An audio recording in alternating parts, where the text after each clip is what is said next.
nothing's more complicated than I'd say the NBA salary cap structure, and I don't try to pretend to know that in and out. I know the NFL salary cap structure pretty well, and I know contracts fairly well. And so a lot of people saw that Deebo Samuel had a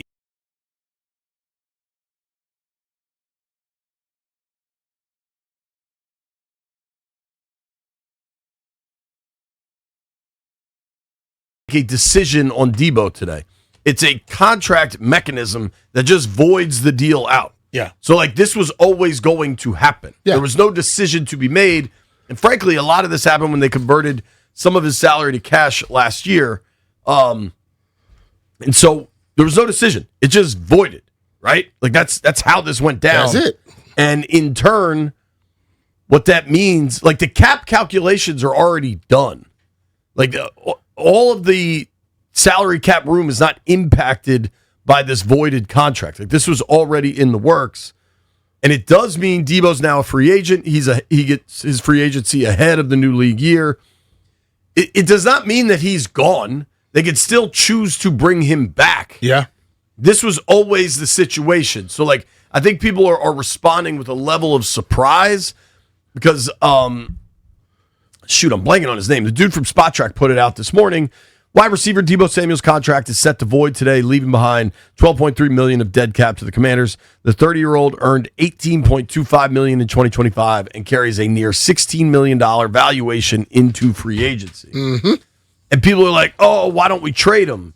Like, it's a void year. There's no, you have no control over it. Yeah, you don't have control. But you know, all this stuff started when, and I was looking at this when somebody put out that he was at a party with his former teammates.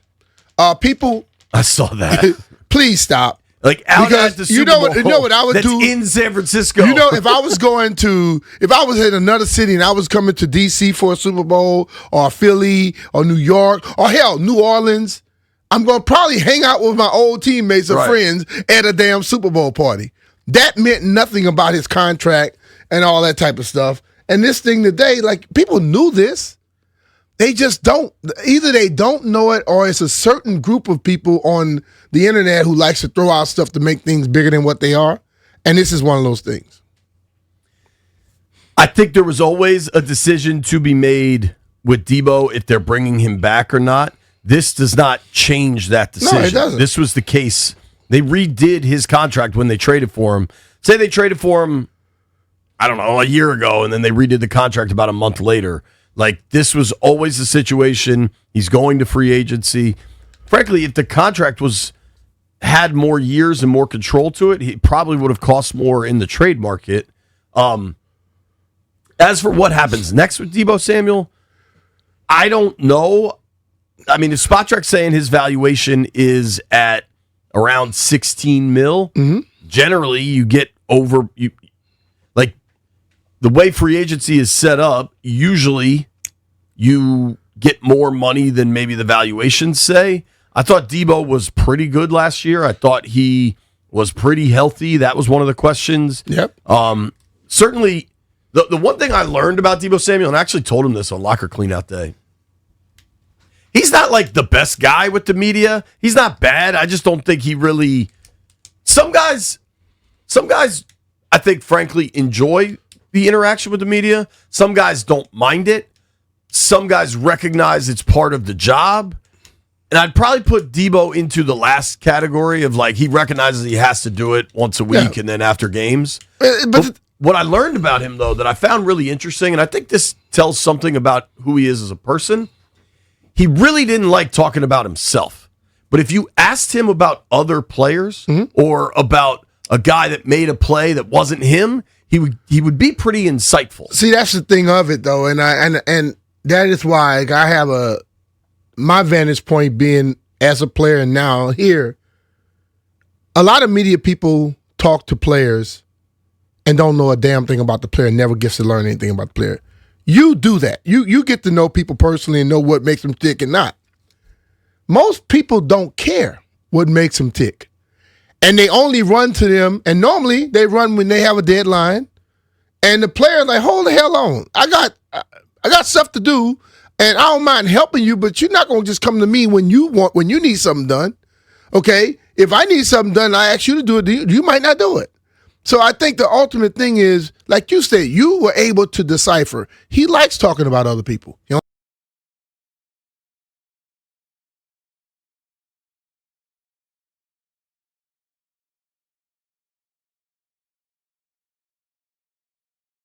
That most media people don't give the respect that they think they deserve. If you just give a little bit of respect to those players will change up for you. Totally. Then you'll find one every once in a while that don't give a damn who you are, what you want. He just want to bite your head off every time you come to him. Yeah, and I think, listen, man, it's life. Like, every office, if you work with 30 people, there's going to be a couple of them that are weird or you know what I mean, or kind of jerks. But like, talk about weird people that you work with.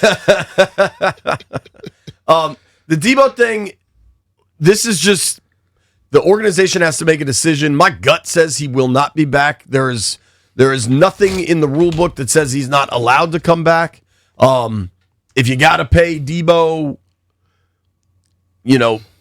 $16 I also heard that CM was basically standing on the table for him to come back.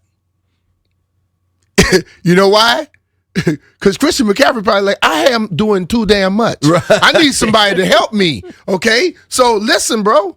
We let him go. Bring him back because then I don't have to carry the ball getting beat up every damn day. Now, one thing that's interesting with Deebo, like, one, he's not a top, he's not a true wide receiver one in the Jamar Chase, George Pickens, you know what I mean? Like Terry undoubtedly is going to get paid on a wide receiver one scale. And I don't think Terry got paid the way he wanted. I think contractually just maybe kind of didn't work out Terry's way.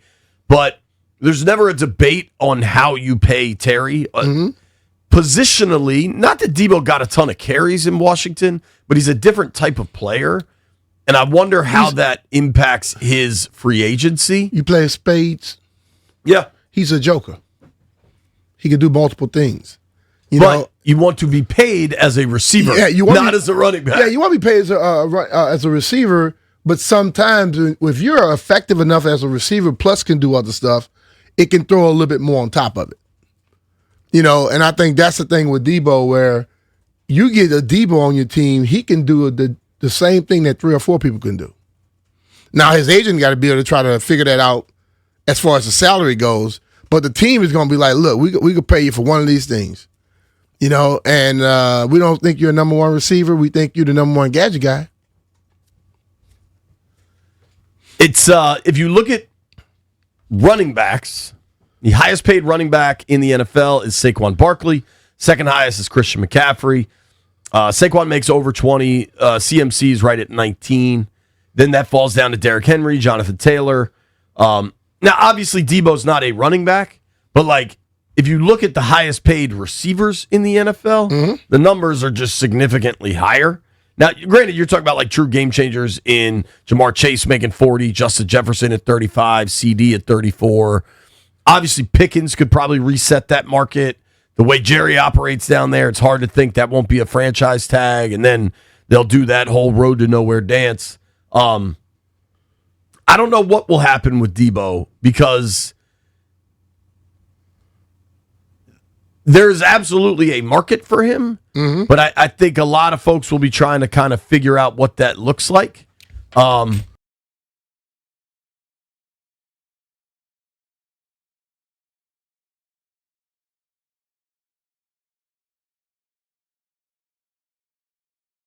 Big physical player, so it'll be interesting to see what happens. What does your gut say about him coming back? I don't know. Listen, I know there are a lot of exciting receivers coming out of college, and I know there are some other people around. If you want to continue doing the things like you do with him, then I can see you lean towards it. If you feel you want to move on and get people that are explosive in a different way, you probably won't.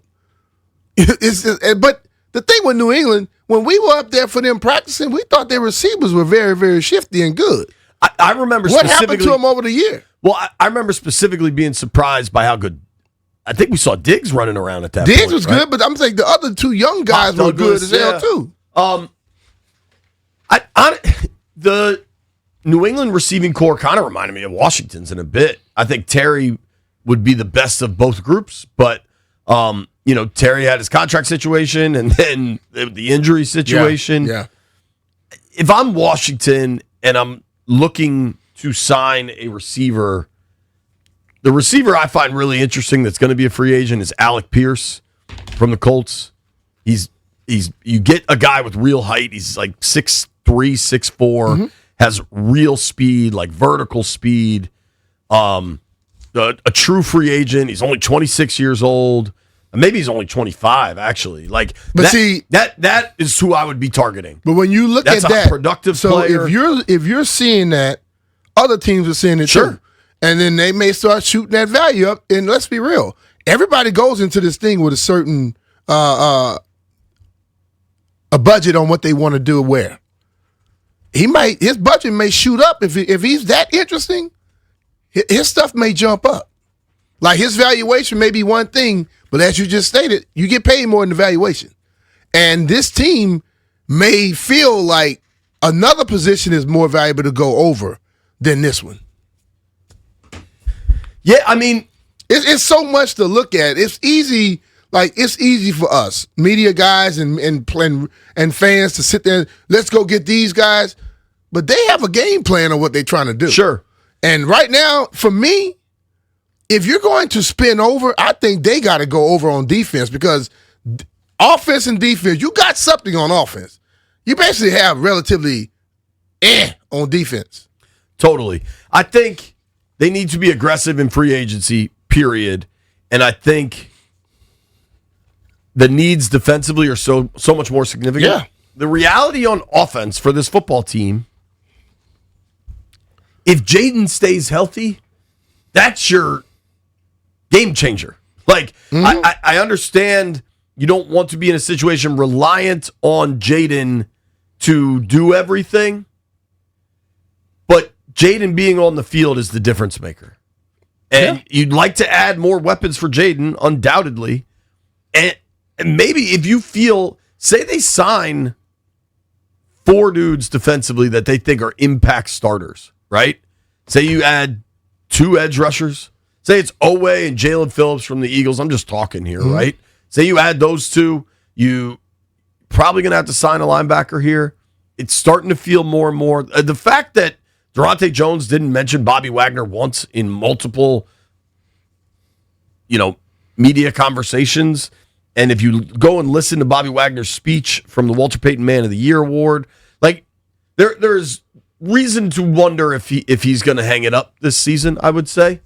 Like maybe you need to add a linebacker. But like if you could do all those things, if you can add significantly via free agency to the defense, at number 7, I wonder if drafting a receiver starts to make a lot more sense. Because then you're getting a guy, if he's a baller for you, you have 5 years of control. He's a complement to Terry, somebody that plays the other side of the ball, maybe a true Z vertical guy. And you don't like to think this way, but good front offices are building out succession plans. Terry just reworked that deal under contract now.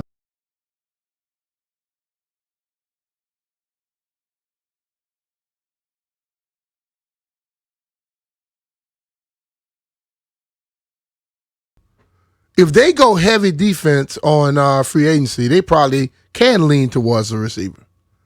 But if they don't go heavy defensively and they sign a receiver during free agency and get somebody in the draft, which is later, right? Yeah. They're going to probably go the other direction. So it's not like they got to make up their mind today, but I'm saying they are depleted more defensively than they are offensively. Totally. And I believe this. If your defense could constantly give you the ball back with a healthy Jaden Daniel, you all of a sudden are a much better football team. If you go out there and you go get heavy on offense and your defense can't stop anybody, then you put him in the same position he was before, where he has to be Superman. And that's not something I don't think you want to do going forward. Completely agree.